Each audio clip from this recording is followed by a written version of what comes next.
Hey folks, I want to give a huge shout out to my friend Kaden Gardner. This story that I'm doing tonight and the 9th Roman Legion series have both been turned into books. If you love the Kaden verse like I do, make sure to go get yourself a copy and support Kaden. Links will be in the description.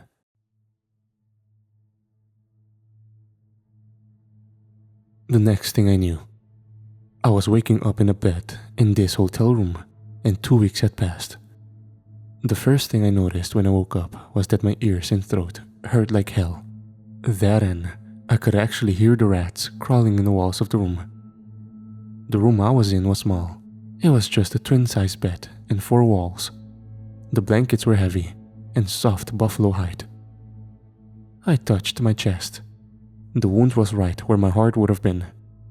Only now, it was made entirely from scar tissue. I grimaced as I sat up. I expected my body to ache, but to my surprise, it didn't.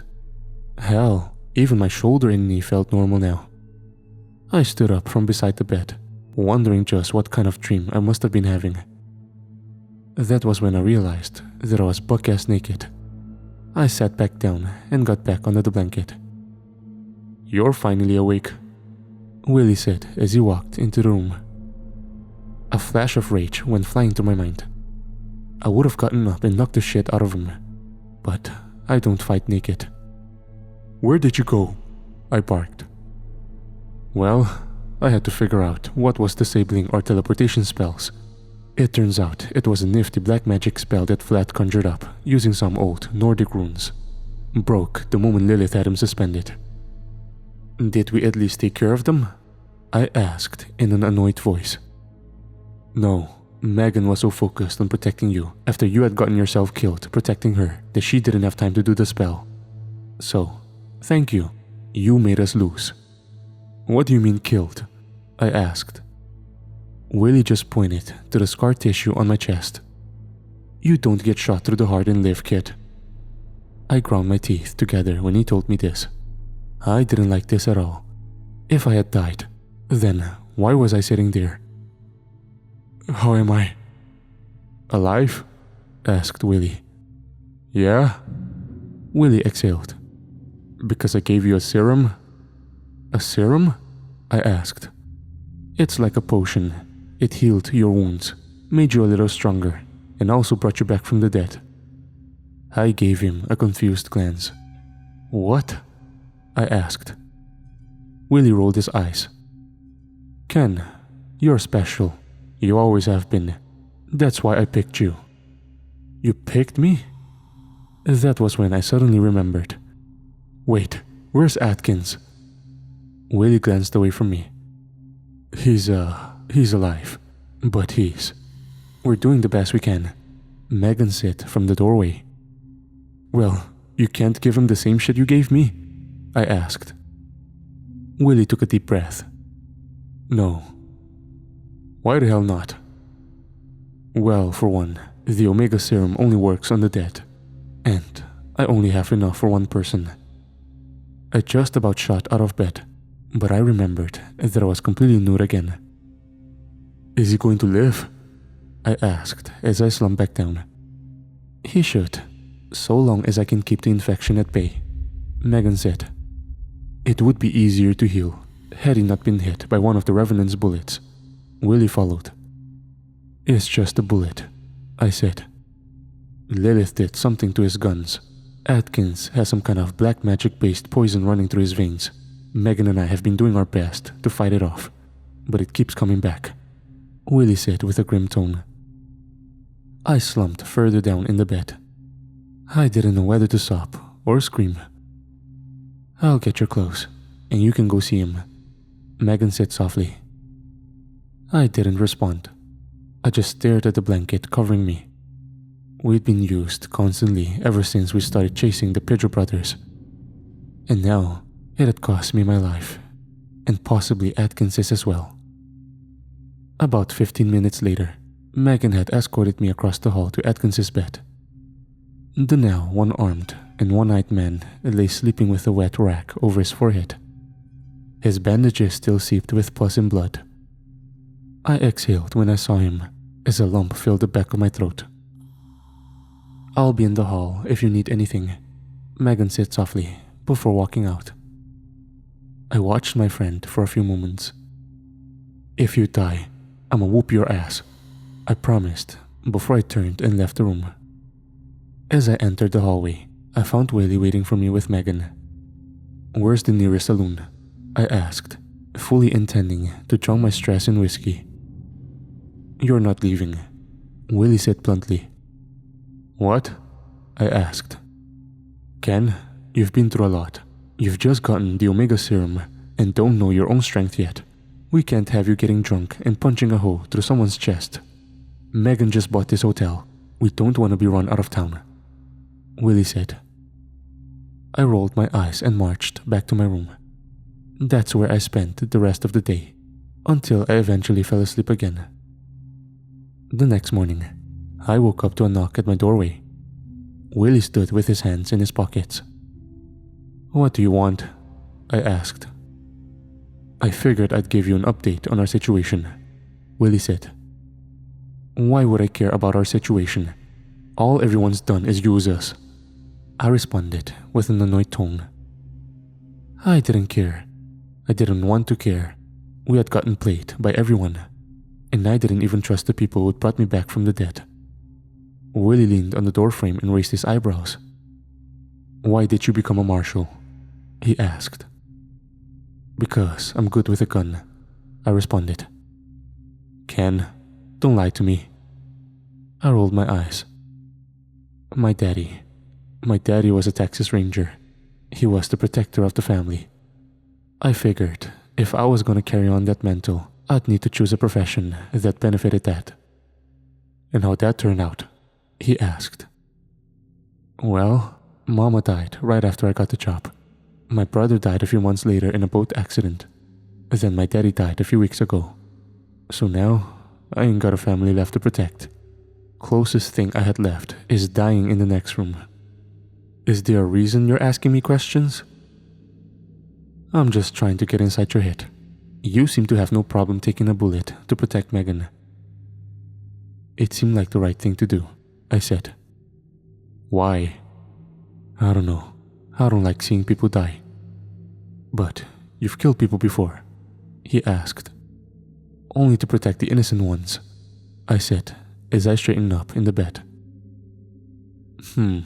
Well, a lot of innocent ones are going to die if we don't do our jobs, he said before he walked away. A few hours later, I found myself next to Atkins's bedside. I sat in a wobbly wooden chair as I read from my Bible. I hadn't even thought of writing anything in my journal. I can remember staring at the words, but nothing was really coming through. It felt hollow inside. What you reading, kid? Atkins grumbled weakly. I shut the book and looked up at him. His good eye was looking over at me. Holy shit, you're alive, I said. Gonna take a lot more than a fucking missing arm to kill me, he said as he shifted in his bed. I gave off a soft laugh. I thought that seeing him awake would make me feel better. But it didn't. You look a lot more alive than you did the last time I saw you, he said. I took a deep breath. Apparently, I am a lot more alive. Atkins shot me a confused look, but I just shrugged it off. You know they used us, right? I asked. Atkins smirked. Yeah, it kind of comes with what we do. Or what you do. I'm retiring right fucking now. I let off another soft laugh. Atkins sighed. Everyone uses people like us. Our governments use us to keep the peace. Our civilians use us to keep them safe. Everyone uses us for something. But we choose that. We choose to do the job. Moria, Flat, this Willy thing, none of them gave us a choice. We chose to stay and help find that silver, even after we dealt with the Pedro brothers, Atkins pointed out. Did we? They were vampires the whole time. Atkins chuckled as he thought for a moment. That explains why they ate those chickens. It's just, I don't know, man. I don't like being caught up in someone else's fight. Atkins smiled at me. You know how I got this car? The war? I asked. Atkins nodded and sat up a little bit. I was younger than you when the Yankees recruited me. A few months after that, I fought in my first battle. It wasn't anything major, just a skirmish in a small town in West Virginia. Me and a handful of soldiers raided what we thought was a small rebel outpost. But we were wrong. We were very wrong. Atkins took a second to gather his thoughts. We ran into the town in the dead of night with the orders to burn it down, which we did. No one knew we'd even put the torches down until the buildings were burning. As it burned in front of us, we figured out that it wasn't actually a Confederate-held town or even the town we were supposed to be going after. It turns out our fearless captain had read the map wrong. Atkins took a breath. We started hearing the screamings coming from one of the burning buildings. Now, we'd all been shocked when the captain told us that he thought we'd made a mistake. No one could really move besides myself. I instinctively ran like hell into the nearest building to try and save someone, anyone I could. But the captain caught up to me, saying that we can't let there be any survivors. Witnesses would get us all executed. That son of a bitch. I knocked his 2 front teeth out and started to turn and run when he got me in the face with his musket bayonet. He would have killed me too, had the actual Confederates not shown up and blown his brains out. He took another long and deep breath. It was only after I regained my senses that I realized that the screaming had stopped and we were being shot at. I was next in charge, so I had to take command. I pulled my troops out. Then the war went on. I could see tears starting to build in his eye. I can still hear their screams. I saw them burning in my dreams for 10 years. I never truly forgave myself, but I did kind of start working past it. Then, the other day, when I touched that necklace, I was suddenly standing outside of that house again, my eye drenching my face in blood. I know I could have saved them. All those innocent people died because someone made a mistake in someone else's war. I took a deep breath and leaned back in my wobbly chair. It's a shit world we live in, I said. It's the only one we got. Now we gotta fight for it. When I went back to my room, I found a black revolver waiting for me on my pillow. It looked like a peacemaker, but it seemed a bit different. The handle was a shiny black, almost like marble. The barrel and cylinder looked like they were made of iron. The barrel was thick, but when I picked it up, the weapon was lighter than any I'd ever held. You like it? A voice asked from behind me. I turned to see Willie standing in the doorway. It feels lighter than any other peacemaker I've ever held. That's because it was made from the metals in Heaven's armory. It's a special weapon that I had made just for you. For me? I asked. Yes, it should be able to kill a vampire or almost anything short of an archdemon with a single shot. It also will never run out of ammunition, kind of like mine, he said as he pulled a silver revolver from his jacket. Why are you giving this to me? I asked. Willie smiled. I'm the horseman of war. You are my chosen. I couldn't help but let off a small laugh. Chosen?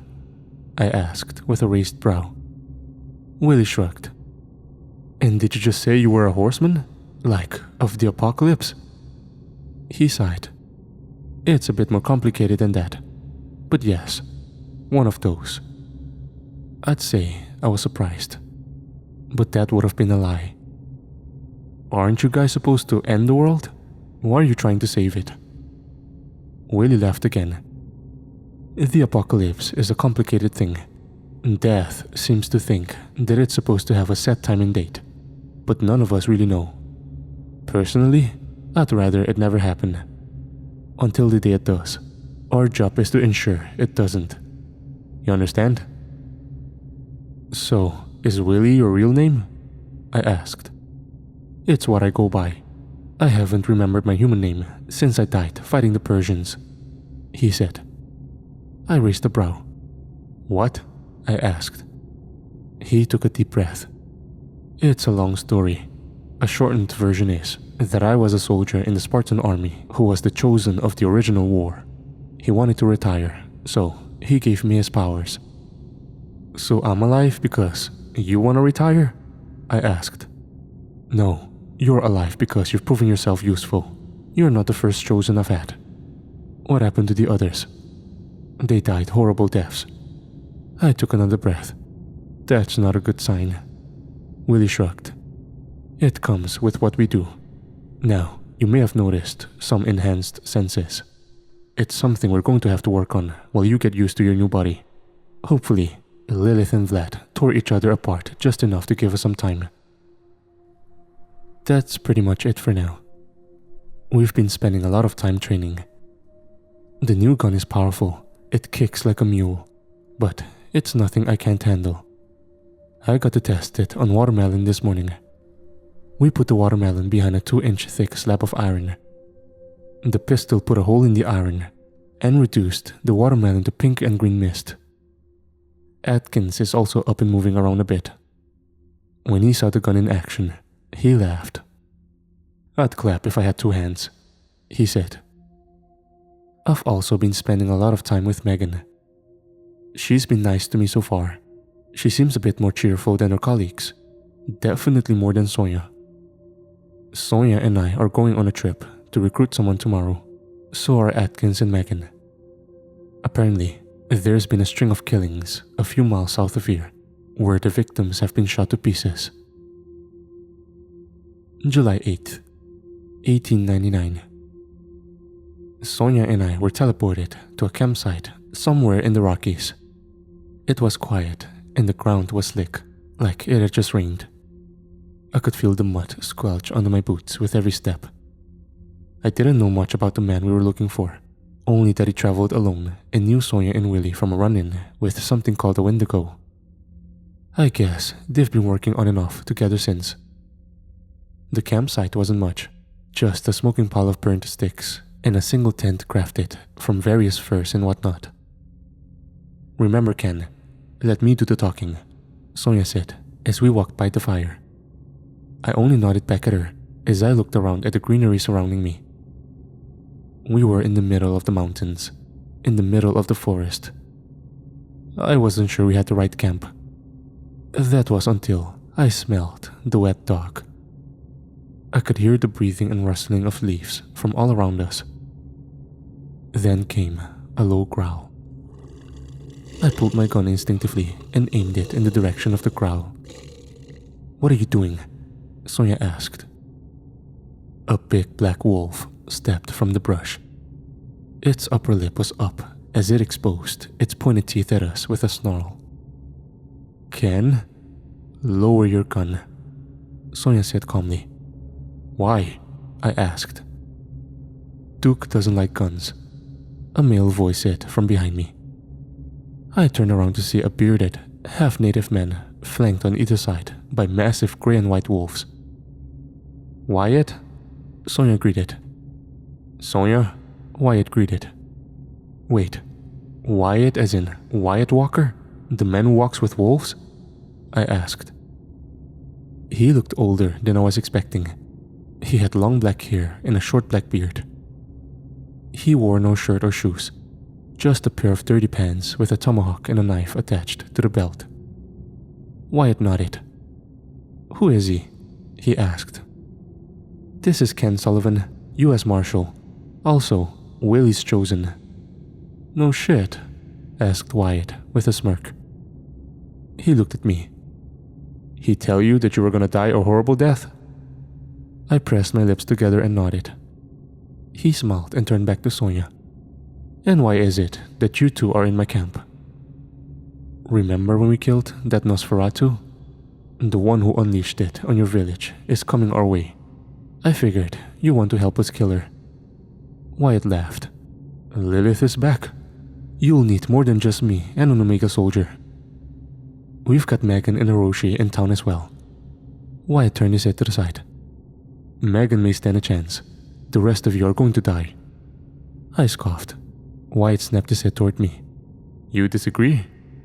"Not entirely, but we've already survived an encounter with both her and Vlad at the same time. Wait, Vlad's in town too? You guys are selling this really well. Sonia shot me a dirty look from across the fire pit. We have Kane's medallion. I watched as Wyatt's annoyed face changed into one of intrigue. How'd you manage to pull that off? He asked. Sonia gestured towards me. Oh, he grumbled. Do you want to help us or not? Sonia asked. Wyatt thought for a minute. Yeah, what the hell, better than sitting around here anyway. Sonia rolled her eyes and looked at me. Willie? She called out. There was a snap, and we were back inside the hotel. Willie was sitting in a red leather chair, reading a newspaper. The headline said something about Tippis Mining Company being clueless about several of their towns being massacred. Where's Atkins? I asked. They're trying their hand at recruiting us some extra muscle, Hiroshi said as he poured himself a glass of whiskey. He looked over at me. You want some? He asked. I shrugged and walked over. Hiroshi handed me a glass, and we sat at the hotel's bar. So, what's it like being a chosen? Hiroshi asked.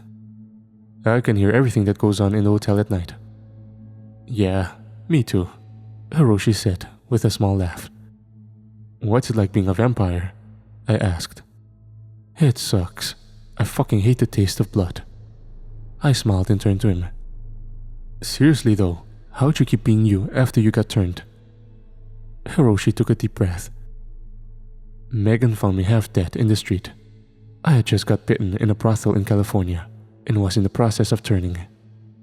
She did something to me. I'm not sure what, but it kept me from turning into anyone's bitch. I took a drink from the glass. The whiskey was strong as hell. Well, I'm glad you're on our side, I said. I'm sure, he chuckled. Hey, you fooled the entire town of Spring. You could have stolen their silver as well. Hiroshi laughed.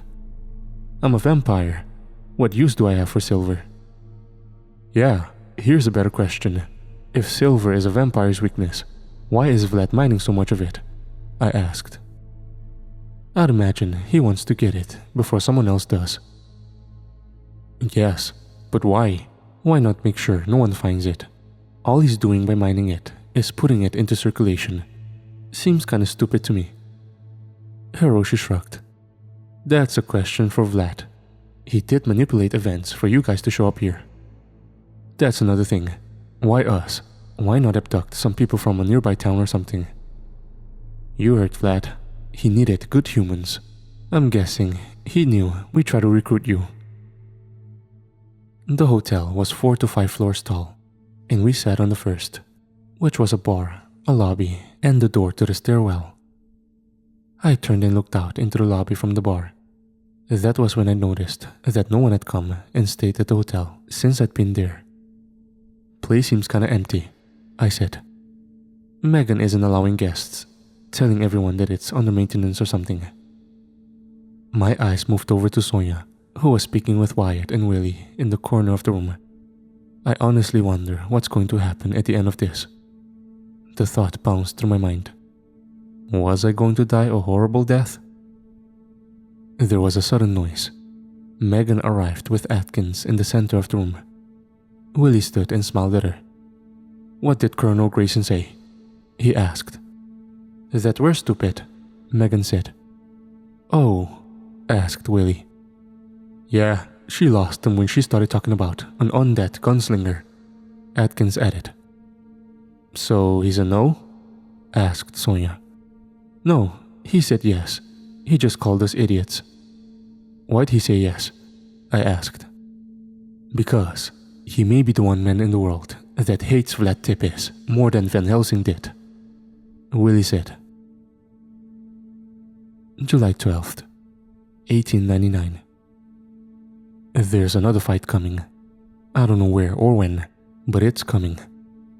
I found out yesterday that the hotel we're staying at sits on the edge of the city. I'm honestly a little worried about us being attacked by Lilith or Vlad. I know they both want the necklace. I spent last night on the roof. It was a surprisingly clear night. The sky out here is beautiful at night.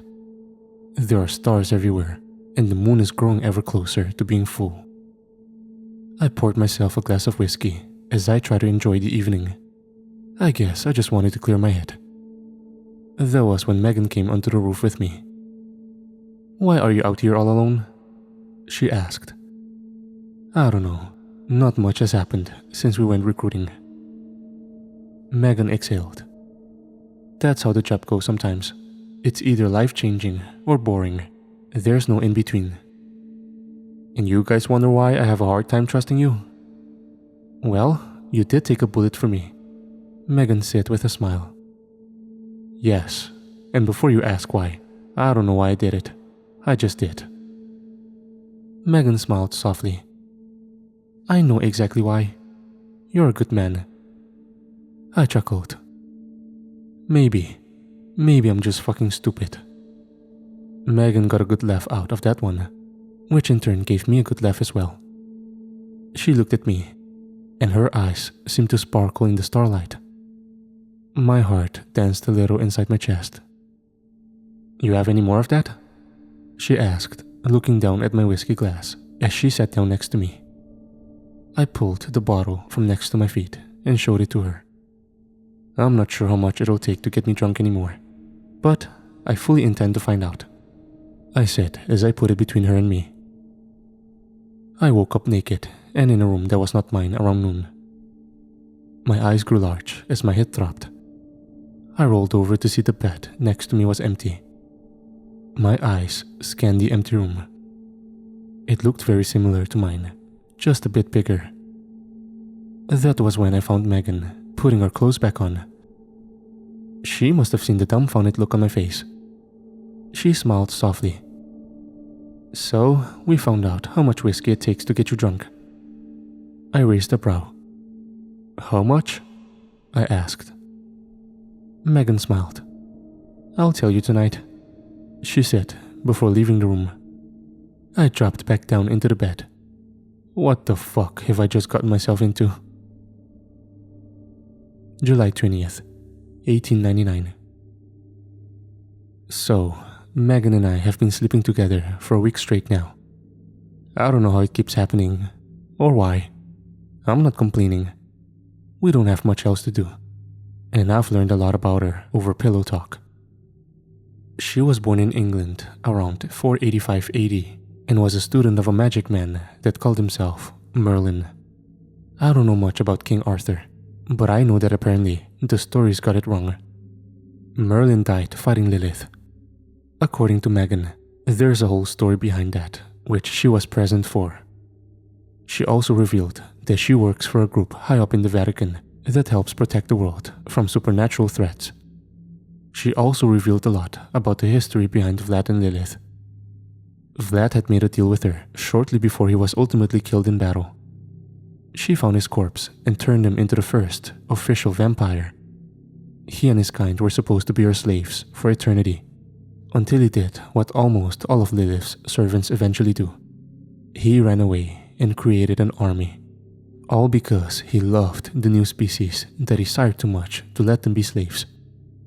They rebelled and won their freedom, but Lilith doesn't forget, nor does she forgive. She even killed his first wife, Carmilla, and tried to kill their daughter too. I guess it didn't work. After Vlad left, I guess she determined that free will was useless in a servant. She made some revenants, and a war broke out. A war that still rages to this day. Vlad has seen his fair share of problems. He used to like humans. He was an ally at one point in time. But that all ended when one of his kind traveled to London and murdered a small child. That brought the attention of Jonathan Harker and Sonia's father, a man called Van Helsing. This all happened about 5 years ago. Jonathan Harker and Van Helsing led a military expedition that killed more than half of Vlad's kind, which is part of the reason he hates humans so much. Vlad retaliated by killing Jonathan after turning and raping his wife. Van Helsing retaliated to this by killing Harker's turned wife after she'd given birth to 2 children. Darius and Anna. Vlad killed Helsing. Then Helsing's 2 children, Sonia and Jackson, went after all vampire kind. Megan describes it as some kind of fucked up cycle. I didn't ask about Jackson. I figured it wasn't her story to tell. Plus, I've got a pretty decent idea of what happened. I think the vampires may be a bit more human than they realize. Megan's also keeping the necklace in a wooden box in her dresser. I think she's trying to keep it hidden from Lilith. So long as she doesn't touch it, right? July 24th, 1899. We all got drunk together last night. Everyone except Willie. It was definitely an interesting experience seeing Wyatt open up a bit. He's a funny guy. He really is. He's just sad. Everyone here is. The more I pay attention, the more I can see the tragedy that seems to lace everyone's lives. Even mine. I literally died. And I may have the least depressing story here. Wyatt confirmed what we all knew. The legends were mostly true, other than being raised by wolves. He was actually raised by a doctor that lived near a pack, one that he found himself spending more and more time with growing up. His wolves killed each of the Confederates who killed his mother. Now they traveled, helping people whenever and wherever they could. The black one, Duke, is very friendly. He likes bones and a good belly rub. The other 2 keep their distance from everyone else, typically sitting in the doorways of whatever room Wyatt resides in. Willie describes it as them protecting their alpha. I asked about Duke. As it turns out, Duke is only a puppy that also happens to be a hellhound, one of the last left on Earth. He'll be as big as a horse when he's done growing. Apparently, some hunters killed his parents shortly before Wyatt and his other 2 wolves found him. That was 15 years ago. Sonia didn't speak for most of the night. It was mostly Atkins, Hiroshi, Megan, Wyatt and me. Willie sat in the room, but all he did was read that newspaper. He's got a strange sadness about him. One that I've only just noticed. I'm tempted to ask, but I'm not sure I want to impose. August 15th, 1899. Megan woke me up in the middle of the night. Ken, you need to get up. There's something going on. I slid out of our bed and groggily got to my feet. She led me through the hotel until we reached the lobby, where Sonia had her pistol aimed at a man that was standing at the doorway. A man I recognized. Darius, Vlad's boy. He stood there in a black trench coat with his hand resting on the handle of his sword. How the hell did you find us? Sonia growled. Megan bought the building. My father owns half the city, he said calmly. What do you want? Megan asked. Deliver a message. Message? Sonia asked. One of Wyatt's dogs growled from the corner of the room. Darius rolled his eyes and tilted his head. Yes, Vlad's run into some trouble with Lilith. She seems to have gathered an army of revenants around 400 strong. She's completely destroyed every mining town we own. Father wants a truce. Daddy wants the medallion. I grimaced. Darius smiled at me, showing his pointed teeth. Daddy wants his people to survive. And what's to stop us from blowing you in half? Megan asked. Darius shrugged. Nothing. I came alone. But if I don't come back with an answer, Vlad may come looking for one. I could feel myself grumbling under my breath. And what happens if we say no? Asked Megan. We all sit and wait for Lilith to come massacre the city. Or maybe we will come take the necklace by force. It doesn't really matter to me. I'm just an emissary. Now, do you want to do this or not? We'll think about it, Megan said. Darius shrugged. You know where to find us. You have until tomorrow evening. Darius turned and walked out of the building.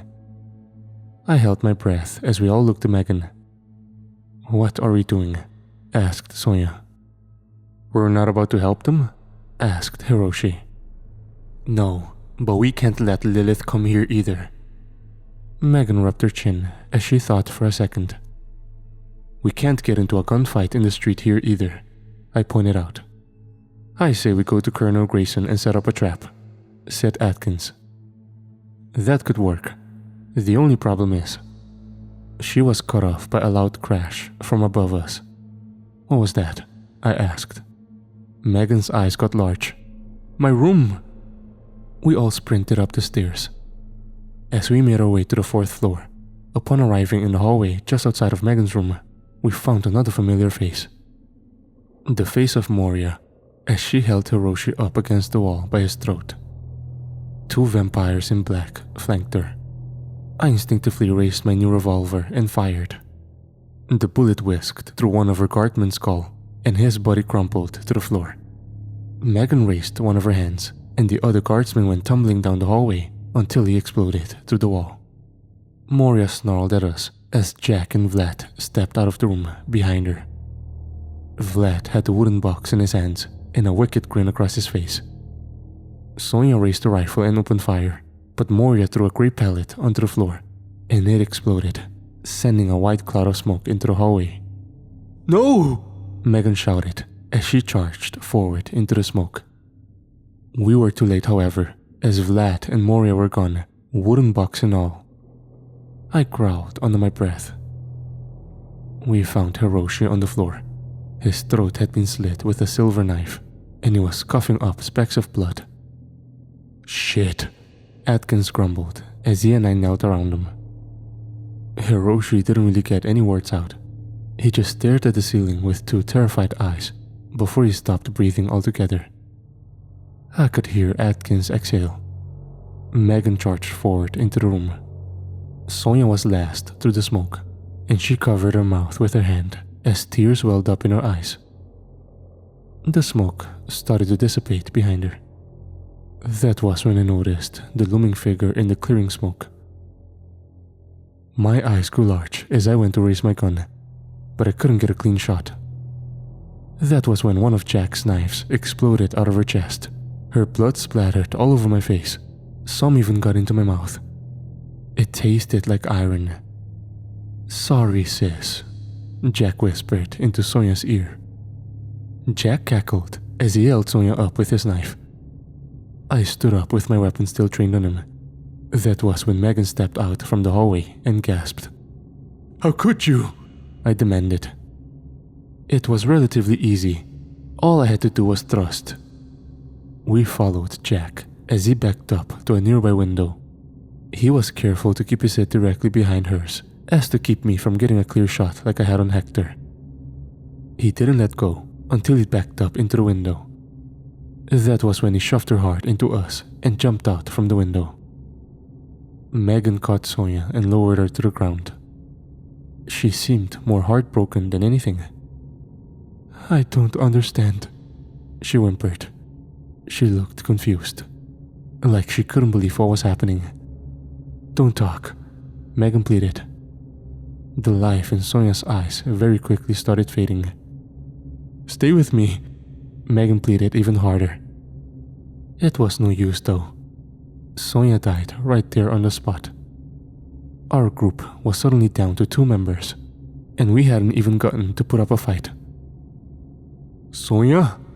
Willie's voice asked from behind us. He and Wyatt had just made it up the stairs. I turned and shot him a death glare. Why didn't you help them? I growled. I can't. There are rules, Ken. God damn your rules, Atkins spat. Ken, it's okay, Megan said softly. I got to my feet. It's not. Vlad's got that fucking necklace, and we don't know what he's doing with it. Yes, we do, said Megan. I turned and eyed her. When Vlad rebelled from Lilith, he needed to create an army. We helped him turn a slew of peasants and farmers into vampires. But it wasn't enough, and we couldn't turn people fast enough. He had talked about summoning an army. He said that he had made a deal with someone to summon something called the White Wolf. "The white wolf?" I asked. "We don't know what it is," said Willie. "Well, we have some theories. Vlad was always obsessed with them. He called them the corrupted hounds of God." "What now?" asked Atkins. "They're similar to werewolves, and we think this white wolf may be the first of their kind," said Megan. "Similar to werewolves?" I asked. "Werewolves can turn back into humans. These things cannot. They're like a virus that just keeps spreading and spreading. We fought an outbreak shortly after the Black Plague," said Willie. I rolled my eyes. "So what are we supposed to do?" "Well, the white wolf is in purgatory. The door to purgatory is in a mine shaft 10 to 15 miles away," Megan said softly. "Which is why we recruited Colonel Grayson. He set up his troops outside of there. We only have to meet him," added Willie. I could hear Atkins grumble something behind me while I took my hat off and rubbed my head. "So, another fight?" "Always was gonna be," Atkins muttered. I could hear Wyatt let off a soft laugh from his end of the hallway. "We're all gonna fucking die." August 17th, 1899. We arrived at Colonel Grayson's camp yesterday evening. He's got around 50 men and a couple of Gatling guns. Colonel Grayson is an older stout man with big eyes, a graying head of hair. He's from a small town in Oklahoma and somehow fought for the North in the Civil War, despite only being around 14 around the time it ended. When we met Colonel Grayson, he was bathing in a nearby river. The man had no shame as he walked out to greet us, buck-ass naked. "Well, hello there," the man shouted as he walked up to shake Willie's hand. Willie looked him up and down and then turned to Megan, who was doing her best to avert her eyes. The colonel looked at Megan, then promptly covered up. "Well, shit, I didn't see you there. Captain Haskins, can you bring me a towel, please?" A black soldier that was fully clothed and sitting in a chair whilst reading a book stood up and launched a towel at the colonel, who wrapped it around his waist. Grayson pointed at him. "That's my number 2. Bit of an asshole. A hell of a shot." Grayson laughed as he started walking towards his tent. Captain Haskins shot up a middle finger at him. Grayson waved it off. "So, you guys got it bad with the Tippis Mining Corporation. Bunch of asshats they are. They fucking forced my family out of their houses in Oklahoma." Inside of Grayson's tent was just like any normal military tent that I'd ever been in. It was the closest to the creek out of the entirety of the tent city his men had created. It was also a bit smaller than I'd imagined. Maybe it was because we were all cramped inside of it. We all stood around a table with a map of the area, including a very detailed map of one of the Tippis mines, which so happened to be the very one we were targeting. We'd been watching it ever since you idiots got in touch with us. They've always had a heavy security presence, but since yesterday, it's nearly doubled. "Is Vlad there?" asked Megan. "Nah, not yet." "I wonder what he's waiting for," I asked out loud. "Lilith," Willie said dryly. "Lilith?" asked Grayson. "The archdemon, first of her kind," Megan said. Grayson laughed. "Oh, her. How do you reckon she'd do against a Gatling gun loaded with silver ammo?" "Wait, do you know about all the supernatural shit going on?" asked Atkins. Grayson straightened himself up.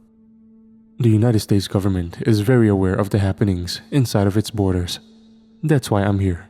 Although the US government would rather keep the happenings here a classified matter, we ain't looking to be in no history books, and we certainly don't want no vampire terrorist attack on a major city." Grayson looked at me. "You're an Omega soldier?" "A what?" I asked. "A chosen, I think they're called." Yes?" "You know they all die terrible deaths?" Grayson asked with a sly smile. I rolled my eyes. "So I've been told." As it turns out, the mine is surrounded by around 20 of Vlad's black guardsmen, with even more on the way. I sat in as Grayson and Willie came up with a plan to take the mine and then turn around and defend it from a siege, until we can get the necklace back from Vlad. After which, Megan will use it to send Vlad and Lilith to the far ends of purgatory. Then we need to collapse the mine to keep everyone away from the door. Making a coherent plan is difficult. There are a lot of things that we haven't accounted for. We don't know when Lilith is going to get here. We also don't know if Vlad's gonna be here before we can take the mine. We needed more information. August 21st, 1899. Megan and I have been in the actual city of Colorado Springs for a day and a half now. When we arrived, our task was to go and get eyes on Tipp's headquarters, where we imagined that Vlad was sitting and waiting while his scouts tried to track Lilith. His headquarters was a large, multi-story brick building with a sign that said Tipp's Mining Corporation on a big wooden sign across the top. We watched it from across the street. The streets were busy. There was an abundance of people wandering around, doing differing things. We could see that there were 2 black guardsmen posted at the door. We pondered breaking in and finding the necklace, but we knew that we probably wouldn't find it in time. All we could do now was wait for a miracle. The miracle came a few hours later in the form of Anna Tippis, who we watched walk out the front door on her own. She turned and started making her way down the street. Megan looked at me and nodded. I followed while Megan stayed. Tracking Anna was easy, almost too easy. I followed her for multiple blocks before she suddenly ducked into an alleyway. I gave chase and followed, where I found her waiting for me with a stern look on her face. I pulled my revolver and aimed it at her head. "Is that necessary?" she asked. I responded as I pulled the hammer back. Anna rolled her eyes. "Okay, I saw you guys watching the building. I'm assuming you're trying to gather information." "We're trying to stop your father from unleashing some shit on this country," I sneered. Anna nodded. "So am I. Lilith is gathering masses of revenants. Our best guess is that she will be here in around 2 weeks. When that happens, Vlad is going to be waiting at the purgatory door, but I'm sure you already know that." I raised a brow and lowered my pistol. "Why are you helping me?" "If Vlad unleashes this thing, he's going to start a war he can't win. Both Moria and I agree that we'd rather our species survive." "Then why not just force him out? Why are you still following him?" Anna shrugged. "He's our dad, and he's made up his mind. You can thank the Helsings for that. Now, I need to get back before Moria's distraction of my father is finished." "You traitorous little bitch!" a voice called out from the rooftop. Anna's eyes widened as we turned and looked skyward. Darius stepped off of the roof with his sword drawn. He landed in the alleyway between us. "Our father loved you the most, and this is how you repay him?" Darius growled. I raised my pistol at him, but he ignored me. You know he's not well, Darius. He's our father." Dracula Jr.? I've got a gun on you," I said. Darius spun around to face me. "I'm not talking to you yet," he spat. His eyes shot past me and widened. That was when his body was suddenly flung against the wall by an unseen force. He hit it with a hard splat.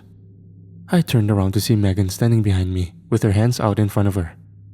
Darius was pinned against the wall by her powers. "We can't let him leave," I said.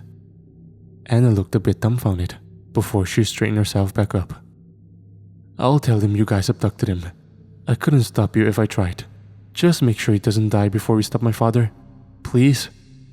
I looked at her and nodded, then turned to Megan, who seemed almost as confused as me.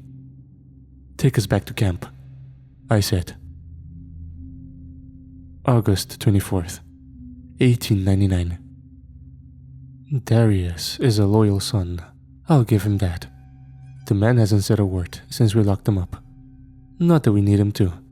We're just going to be using him as a bargaining chip, a way to keep Vlad at a distance. Willie interrogated him the moment we brought him back. Darius only gave him a stone-cold stare. Atkins seems to be getting along with this Grayson fella. I guess since they both served with the Union, they have a lot to talk about. We're currently planning to take the mine in 4 days. With Darius as a hostage, we might be able to do it without firing a shot. Vlad hasn't figured out where we are yet. If he had, I think we would have been hit by now. I know that he burned down Megan's hotel yesterday. I guess they're not in the mood for mercy. I don't think they ever have been. August 27th, 1899. We woke up last night to barking and snarling, which was very quickly followed by screaming. I jumped out of bed and ran outside to meet whatever was going on. We found Duke and another of Wyatt's wolves ripping into a black guardsman's throat. The black guardsman was a scout. I would have thought that a vampire would have been able to escape the jaws of a wolf, but I guess Wyatt had put silver caps on their teeth. Those wounds wouldn't heal if the vampire didn't drink some human blood. We found him struggling on the ground. Wyatt called his dogs off with a whistle, and I shot the vampire in the head to end its misery. Willie arrived shortly after. He eyed me and sighed. We need to go ahead and push our attack. If there is one, there's probably more. He growled under his breath. Grayson gave the orders, and we all went to work to prep for an assault that we're riding towards a day early as I write this. Hopefully, I can finish it after this fight is done. August 28th, 1899. God, what a fucking shit show that turned out to be. We launched the attack at sunup. The air was humid and sticky. The area surrounding the mine shaft was heavily guarded, as we expected. It was almost fortified with a wall made from sharpened wooden sticks surrounding it. The wall was also manned every few feet by black guardsmen. The plan was to use Darius to get them to open the front gate, and then use sharpshooters to take out the guards on the walls before shooting our way inside. It started with Megan escorting Darius up the dirt road and to the front gate. I looked on from a distance with Atkins standing next to Wyatt and me. Grayson and his men had surrounded the area. I pulled my pistol. Megan approached the gates with Darius in front of her. I'm not sure what was said, but the gates were opened. Grayson gave the command, and the sharpshooters all opened fire. Several of the guards were shot down quickly. I ran straight for Megan with Atkins and Wyatt hot on my tail. Megan was levitating Darius a few inches above the dirt. No one dared shoot in her direction. Wyatt and I ran past her and through the gate. I went through it first. My eyes instinctively shot to the shaft opening, where a guardsman wheeled out a Gatling gun. I raised my gun and fired. The guardsman's head exploded. "Keep moving!" Atkins shouted behind me. I ran past the Gatling gun and into the dark void. I could hear the gunfight raging behind us. We traversed a couple 100 feet of the darkened tunnel before we came to a wide opening. It was well lit, having torches set up on several of the walls. The rock around was a dark brown color, but it reflected the light well. The monolith at the end of the opening was pretty tall, and it stretched the height of the room. It was a giant stone slab with symbols I didn't recognize carved into the outer edges of it. There were 2 vampires waiting in the room. I shut them down as soon as I entered. I stopped to take in the monolith. It was incredibly smooth, with a hole that was shaped like the necklace on its left edge. We cleared the camp. Grayson and his men are setting up as we speak. Megan said as she walked into the room with Darius behind her. "You're all gonna die." Darius laughed as he passed us. "You first," Atkins said. I looked over at Megan, who walked up to the monolith and touched it. "I've never been so close to it," she mumbled. "We need to set up the charges," Willie said as he arrived in the room. I turned to Wyatt, who was pulling a leather satchel full of dynamite off of his back. Step 1 of the plan had gone off without a problem. Step 2 wouldn't. We put enough dynamite in the mine shaft to metaphorically collapse the mountain. Grayson and I spent the next few hours setting the Gatling guns up. We had 3 of them now. We put 2 inside the mine shaft and 1 on the wall. The idea being that we would have to retreat and force the enemy into a choke point. The defenses seemed solid, and we knew we could probably hold out for a few hours, maybe even long enough for us to get the necklace from Vlad. I'm still unsure of how we're going to pull that one off. I was standing at the gate, keeping watch, when Atkins approached me from behind. "So I've been meaning to ask, how'd you go from not trusting them to sleeping with Megan?" he asked with a smile. I turned to him with a smirk. "What makes you think I trust him?" Atkins shrugged a bit. "You two seem to hang around each other a lot. I was just a bit curious. Besides, you seem ready to jump into this fight again." "Well, a certain one-armed man told me that we gotta fight for the world we live in. I thought you were retiring." Atkins turned to me and smiled. "I am. I just gotta make sure you don't die again." It was as I chuckled that I caught movement from the trees from the corner of my eyes. A silhouette that I recognized. My eyes grew large as I turned to Atkins. I couldn't believe that you were already here. "Shit!" I shouted as the Revenant's gun went off. Atkins was hit square in the chest. A giant hole the size of a melon was blown through him. I turned and raised my pistol at the Revenant as he walked down the dirt road ahead of me. Only, he wasn't alone. He was flanked on either side by other Revenants. Both of them looked like undead gunslingers as well. I could feel the rage burning in my stomach. I fired my pistol, blowing a hole through one's chest, and then aiming at the main Revenant's head. It already had its pistol aimed in my direction, but before either of us could shoot, a tornado that looked as if it was made from fire burned a scorching path as it roared out of the gate behind him. The main Revenant ran off the road while the other was swallowed by its warpath. "Close the fucking gate!" I growled as I turned and ran to Atkins. The man who'd mentored me for the last few years was suddenly a corpse. There was nothing I could do to save him. I cursed as I slammed my fist into the dirt. "What the hell was that?" asked Wyatt.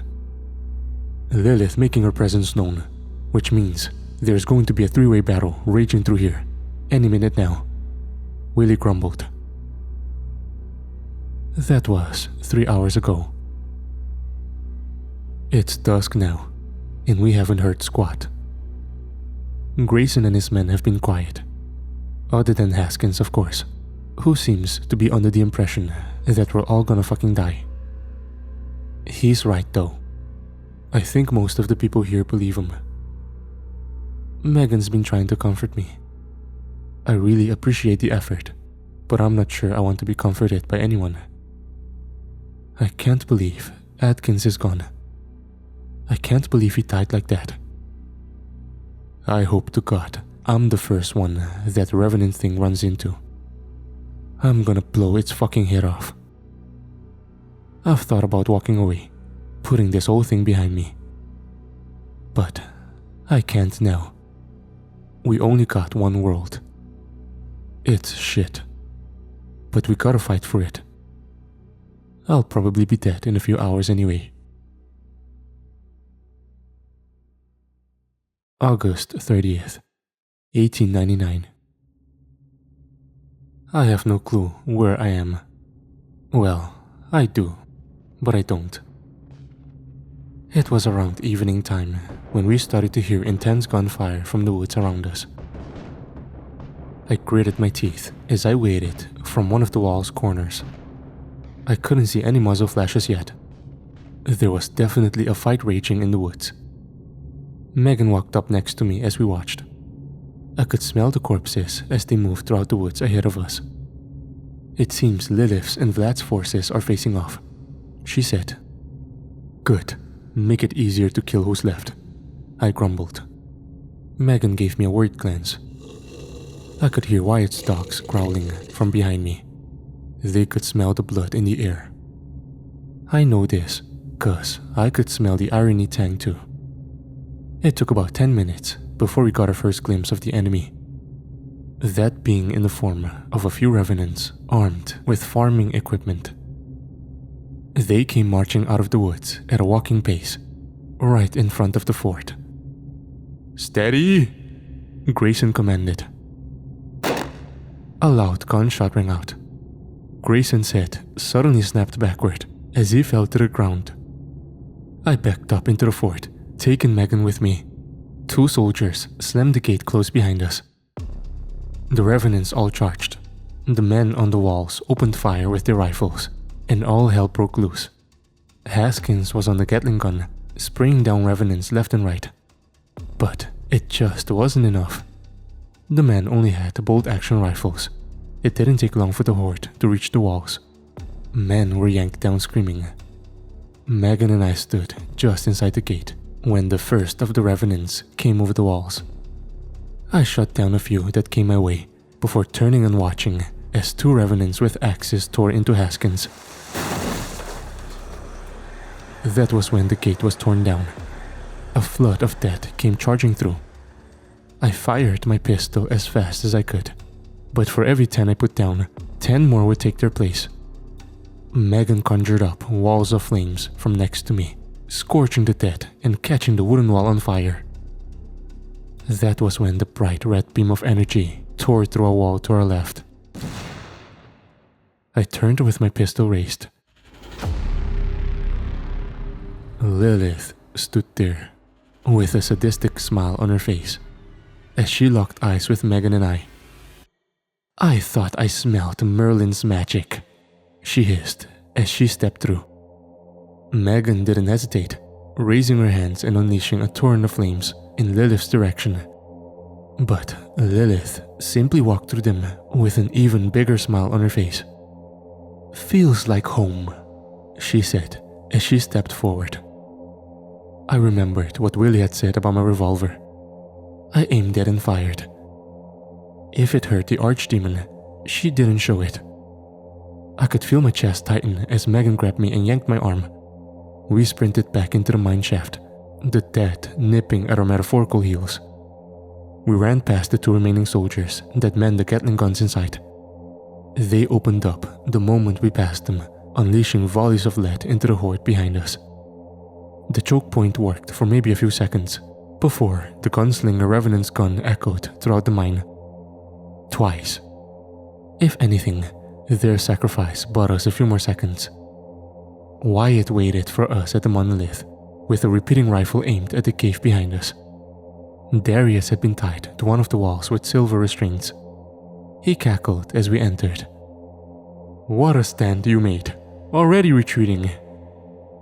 I eyed the monolith, and then Megan began turning and staring straight down the darkened tunnel, where a figure approached slowly. A figure with glowing red eyes. The Confederate Revenant stepped out, the horde walking close behind him. He and I locked eyes for a moment. He'd holstered both his gun at some point between killing the men on the Gatling guns and here. I eyed him. The next moment happened in slow motion. He reached for his. I yanked mine and fired. The Revenant racist's head exploded. The other Revenants charged. I was ready to make a last stand. I honestly thought that I was going to die at that exact moment. Until Megan stepped in front of me and sent a massive wall of flames careening down the mine, incinerating everything in its path. Everything except her. Lilith stood there in the entranceway, with her tendrils aimed at us. She didn't seem bothered, more impressed, really. "Do you know how much time it takes to raise an army like that?" she asked. "Duke!" Wyatt growled. A snarling mass of black fur raced past me. Duke went skyward as to try and rip Lilith's throat. But the wolf was slapped away with a tendril. Lilith unleashed another beam at us. I wanted to jump out of the way, but I didn't have the time. The beam suddenly reflected off of something. I caught Megan straining in the corner of my eye. She had put up some kind of invisible energy shield, but she was struggling to keep it up. "We don't need to fight. I'm here for Vlad, not you," Lilith sneered as she redirected the beam to the ground beneath where the 3 of us were standing. The next thing I knew, I was careening through the air, bouncing off of a nearby wall and into the dirt below. My vision had become a bit groggy after that. I could see Lilith turn her attention to Darius, who looked horrified. "You're Vlad's spawn. Are you Carmilla's or Mina's?" "Fuck you," Darius growled. "Ah, Mina's." A black tendril shot out and snatched Darius by his throat. "You seem like a nice boy. It's too bad you have to die." Then came the voice. "Put him down." I raised my head to see Vlad standing behind Lilith. The medallion was raised at her. Vlad was bright pink with rage. Lilith only laughed at this. "Well, well, well. The prodigal son returns." "Let him go," Vlad sneered as Moria and Jack approached them from behind. "Come on now, you won't send us both to purgatory," Lilith sneered as she held Darius up by his throat with her tendril. Vlad's son strained hard. "Just you, Lilith," Vlad said as the ruby in the center of the medallion started to glow red.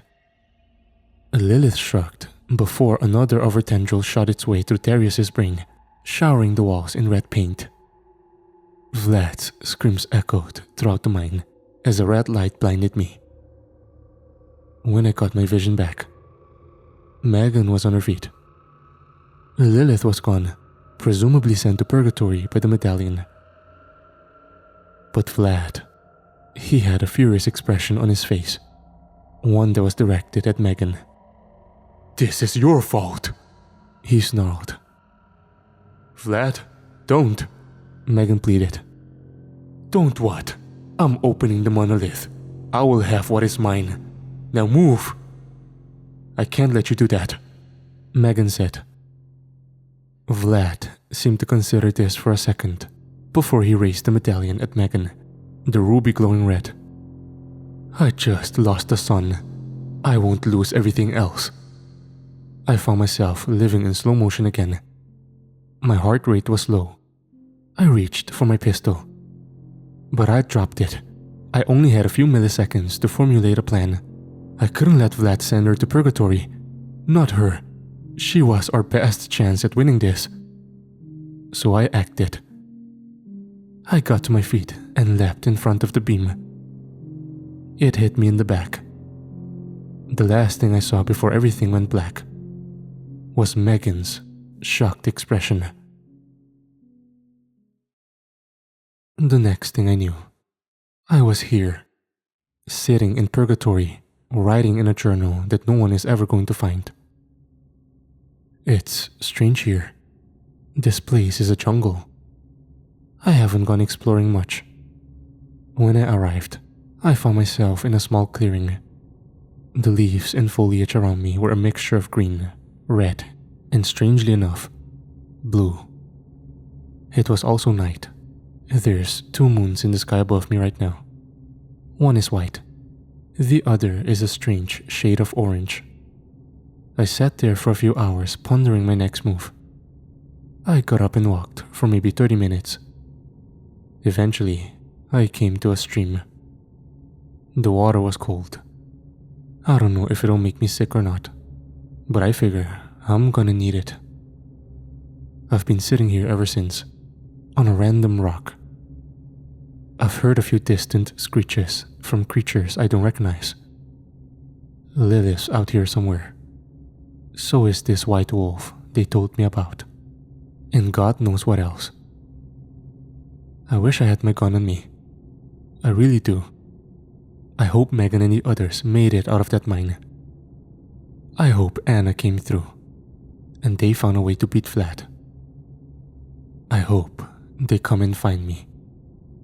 Or maybe they shouldn't. Maybe I fulfilled the plan that my dad thought God had for me. I don't know. I don't even know where I am. But I do know one thing. I'm scared.